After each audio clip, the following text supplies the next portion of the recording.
প্রবেশ করে প্রবেশ খোলা রয়েছে টিকিট বিক্রয় চলছে।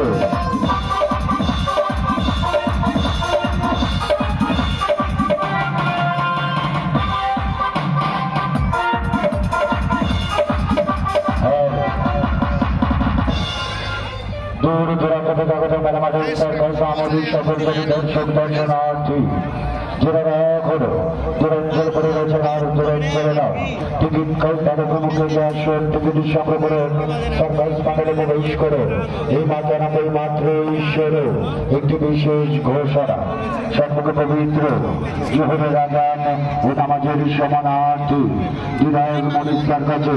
সকল সংশ্লিষ্ট প্রচার কার্যক্রম কিছু সময়ের জন্য বন্ধ থাকবে, তবে ভিতরে খেলাধুলা চলবে, টিকিট কাউন্টার খোলা থাকবে। আজান এবং নামাজের পরে পুনরায় ফিরে আসবো প্রচার কার্যক্রম, সেটুকু সময় আপনারা